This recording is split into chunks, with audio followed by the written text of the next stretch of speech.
Hello viewers, ಇವತ್ತಿನ recipe ನುಗ್ಗೆಕಾಯಿ ಸಾರು ಹೇಗೆ ಮಾಡೋದು ಅನ್ನೋದು ತೋರಿಸ್ತಾ ಇದ್ದೀನಿ. ನಮ್ಮಲ್ಲಿ ಕಿತ್ಕೊಂಡಿರೋಂಥ ಫ್ರೆಶ್ಶಾಗಿ ಕಿತ್ಕೊಂಡಿರೋಂಥ ನುಗ್ಗೆಕಾಯಿ. ಈ ಬೇಸಿಗೆಗೆ ಸ್ವಲ್ಪ ಕಲರ್ ಚೇಂಜ್ ಆಗಿದೆ ನುಗ್ಗೆಕಾಯಿದು. ಮಳೆಗಾಲ ಬಂದರೆ ಇನ್ನೂ ಚೆನ್ನಾಗಿಬಿಡುತ್ತೆ ನುಗ್ಗೆ ಮರ. ಈ ನುಗ್ಗೆಕಾಯಿ ಸಾರನ್ನ ಹೇಗೆ ಮಾಡೋದು ಅಂತ ನೋಡೋಣ ಬನ್ನಿ. ನುಗ್ಗೆಕಾಯಿನ ಕಟ್ ಮಾಡ್ಕೊಳ್ಳೋ ಅಷ್ಟರಲ್ಲಿ ಕುಕ್ಕರಲ್ಲಿ ಬೇಳೆ ಮತ್ತು ಟೊಮೊಟೊನ ಬೇಯಿಸಿಟ್ಕೊಳ್ಬೇಕು.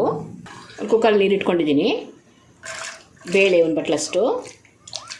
ಬೇಳೆ ಕುದಿ ಬರ್ತಾಯಿದೆ. ಟೊಮೊಟೊ ಹಾಕ್ತಾಯಿದ್ದೀನಿ. ಸಾರಿಗೆ ಎಷ್ಟು ಬೇಕೋ ಅಷ್ಟು ಟೊಮೊಟೊ ಕೂಡ ಹಾಕಿದ್ದೀನಿ. ಇದಕ್ಕೆ ಸ್ವಲ್ಪ ಅರಿಶಿಣ, ಒಂದು 2 ಸ್ಪೂನಷ್ಟು ಅಡುಗೆ ಎಣ್ಣೆ. ಕುಕ್ಕರ್ ಕ್ಲೋಸ್ ಮಾಡಿ ಒಂದು 3 ವಿಸಲ್ ತೆಗಿತಾ ಇದ್ದೀನಿ. ಅಷ್ಟರಲ್ಲಿ ನುಗ್ಗೆಕಾಯಿಲ್ಲ ಕಟ್ ಮಾಡಿ ಇಟ್ಕೊಳ್ಬೋದು.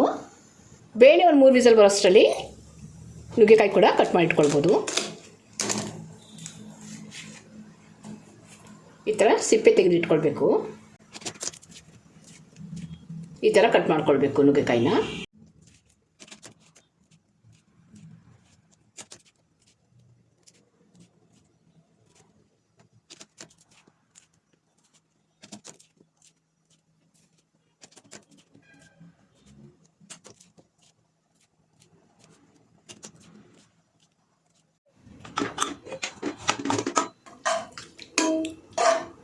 ಬೇಳೆ 3 ವಿಸಲ್ ಬಂದಿದೆ. ಬೇಳೆ ಚೆನ್ನಾಗಿ ಬೆಂದಿದೆ. ಇಲ್ಲಿ ನುಗ್ಗೆಕಾಯಿನೆಲ್ಲ ಕಟ್ ಮಾಡಿ ನೀರಲ್ಲಿ ಹಾಕಿಟ್ಟಿದ್ದೀನಿ. ಆಲೂಗಡ್ಡೆ ಕೂಡ ಕಟ್ ಮಾಡಿ ನೀರಲ್ಲಿ ಹಾಕಿಟ್ಟಿದ್ದೀನಿ. ಮತ್ತು ಸ್ಟವಲ್ಲಿ ಇಟ್ಕೊಂಡು ಮೊದಲಿಗೆ ಆಲೂಗಡ್ಡೆ ಹಾಕ್ತಾಯಿದ್ದೀನಿ. ಸ್ವಲ್ಪ ನೀರು ಕೂಡ ಹಾಕಿದ್ದೀನಿ.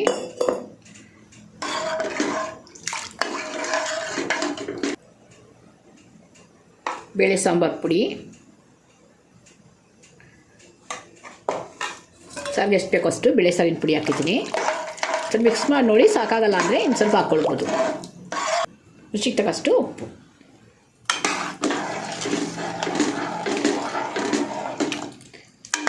ಚೆನ್ನಾಗಿ ಕುದಿ ಬರಬೇಕು. ಆಲೂಗಡ್ಡೆ ಕೂಡ ಒಂದು ಅರ್ಧ ಭಾಗದಷ್ಟು ಚೆನ್ನಾಗಿ ಬೇಯಬೇಕು.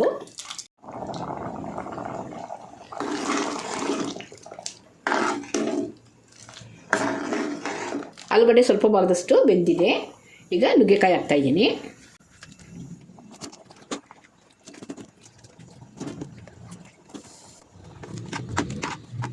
ಮೀಡಿಯಮಲ್ಲಿ ಇಟ್ಕೊಂಡು ಕುದಿಸ್ಕೊಳ್ಬೇಕು ನುಗ್ಗೆಕಾಯಿ ಬೇಯೋವರೆಗೂ.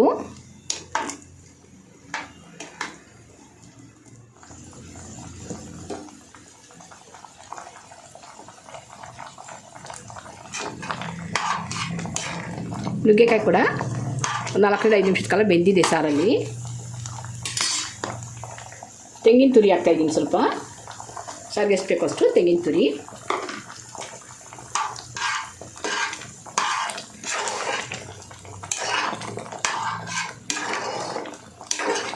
ಇದಕ್ಕೆ ಬೇಕಾದರೆ ಹುಣಸೆ ರಸ ಕೂಡ ಹಾಕ್ಕೊಳ್ಬೋದು. ನಾನು ಹುಳಿ ಟೊಮೊಟೊ ಹಾಕಿರೋದ್ರಿಂದ ಹುಣಸೆ ರಸ ಹಾಕ್ತಾಯಿಲ್ಲ. ಇಷ್ಟು ಬೆಂದರೆ ಸಾಕು ನುಗ್ಗೆಕಾಯಿ, ಜಾಸ್ತಿ ಬೇಯಿಸ್ಕೊಳ್ಬಾರ್ದು.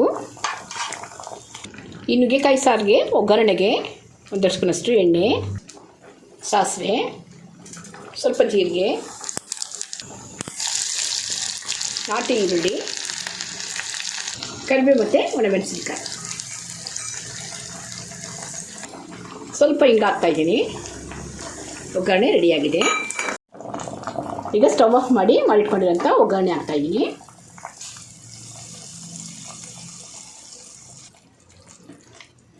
ಒಂದು ಸ್ವಲ್ಪ ಮಿಕ್ಸ್ ಮಾಡಿದ್ರೆ ರುಚಿಕರವಾದಂಥ ನುಗ್ಗೆಕಾಯಿ ಸಾರು ರೆಡಿಯಾಗುತ್ತೆ. ವಿಡಿಯೋ ಇಷ್ಟ ಆದರೆ ವಿಡಿಯೋ ಲೈಕ್ ಮಾಡಿ, ಶೇರ್ ಮಾಡಿ, ನಮ್ಮ ಚಾನಲ್ನ ಸಬ್ಸ್ಕ್ರೈಬ್ ಮಾಡ್ಕೊಳ್ಳಿ. Thanks for watching.